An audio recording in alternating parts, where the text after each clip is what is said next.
First let's look at where the Nephilim came from. I quote from the book of Enoch chapter 6 verse 1. In those days, when the children of man had multiplied, it happened that there were born unto them handsome and beautiful daughters. And the angels, the children of heaven, saw them and desired them, and they said to one another, Come, let us choose wives for ourselves from among the daughters of man, and beget us children. This is confirmed by our Bible in Genesis chapter 6 verses 1 and 2. And it came to pass, when men began to multiply on the face of the earth, and daughters were born unto them, that the sons of God saw the daughters of men that they were fair, and they took them wives of all which they chose. Now there is many discussions about this passage in Genesis 6 about who the sons of God was. Many say they were kings or noblemen, but Jesus was called the Son of Man, because he was born from a woman. So that means that the sons of God came from God himself, created by him, angels. This passage refers to fallen angels, those who followed Satan. This also proves that angels can take human form and procreate. There are many examples in the Bible of angels taking on human form. For example, Genesis 18 verses 1 and 2. And the Lord appeared unto him in the plains of Mamre, and he sat in the tent door in the heat of the day, and he lifted up his eyes, and looked, and, lo, 3 men stood by him, and when he saw them, he ran to meet them from the tent door, and bowed himself toward the ground.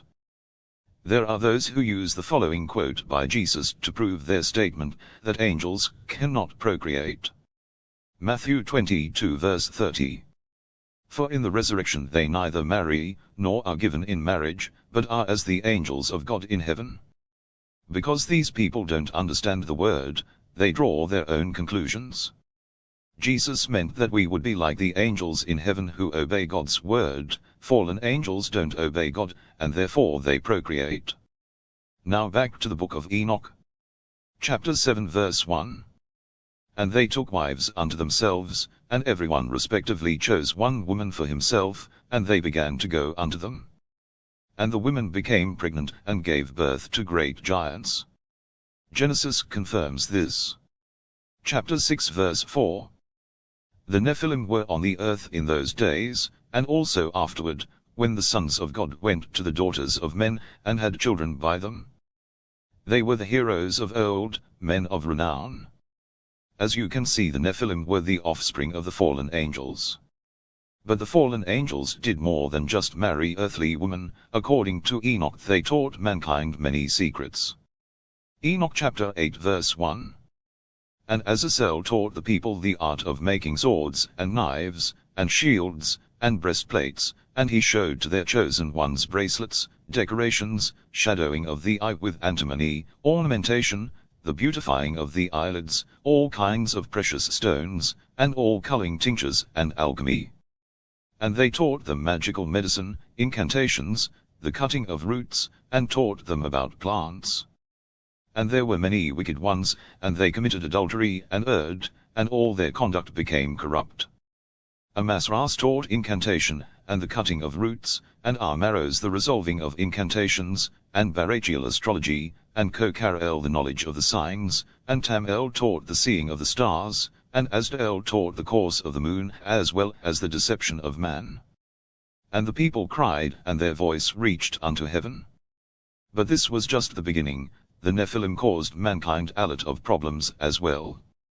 Enoch chapter 7 verse 3. These giants consumed the produce of all the people until the people detested feeding them. So the giants turned against the people in order to eat them. And they began to sin against birds, wild beasts, reptiles, and fish. And their flesh was devoured the one by the other, and they drank blood. And then the earth brought an accusation against the oppressors. God decided to intervene. His creation corrupted by the fallen angels. Enoch chapter 10 verse 2. Tell him in my name, hide yourself, and reveal to him the end of what is coming, for the earth and everything will be destroyed. And the deluge is about to come upon all the earth, and all that is in it will be destroyed. Genesis chapter 6 verse 5 to 7. The Lord saw that the wickedness of man was great in the earth, and that every imagination and intention of all human thinking was only evil continually. And the Lord regretted that he had made man on the earth, and he was grieved at heart. So the Lord said, I will destroy, blot out, and wipe away mankind, whom I have created from the face of the ground, not only man, but the beasts, and the creeping things, and the birds of the air, for it grieves me and makes me regretful that I have made them. For behold, I, even I, will bring a flood of waters upon the earth to destroy and make putrid all flesh under the heavens, in which are the breath and spirit of life, everything that is on the land shall die. And that is why God destroyed the earth with floods. Noah was a righteous man, and obeyed God. God found favor with Noah, and spared him. Genesis chapter 6 verse 8. But Noah found grace in the eyes of the Lord. But that's not the only reason he was spared. Noah's blood was not corrupted with Nephilim blood. His DNA was still pure human.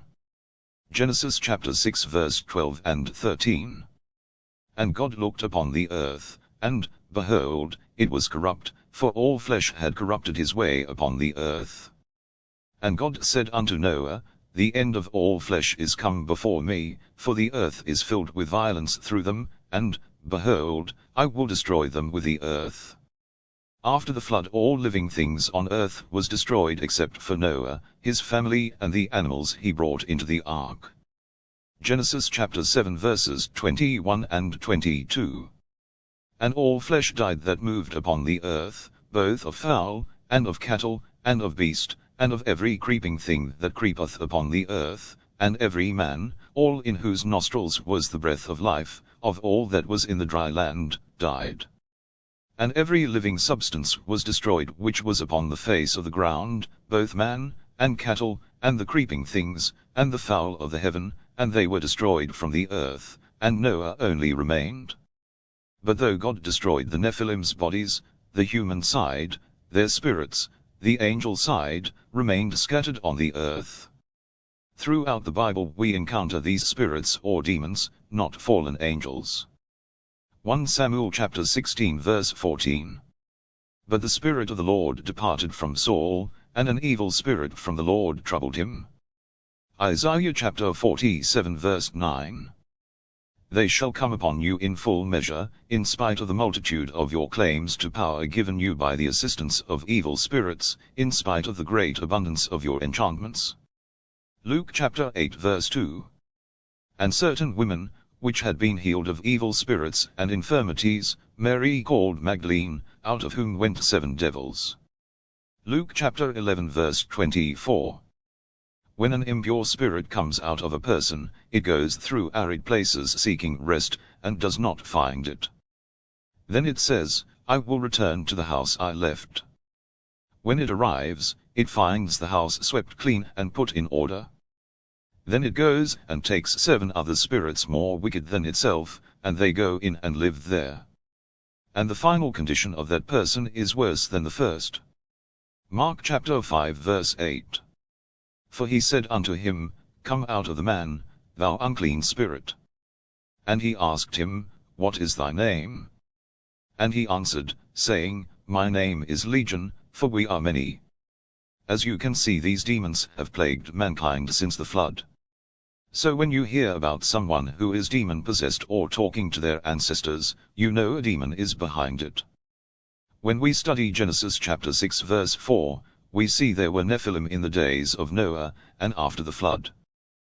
There is a few examples of Nephilim in the Old Testament. First in Genesis when Abraham entered the land of Canaan. Chapter 12 verse 6.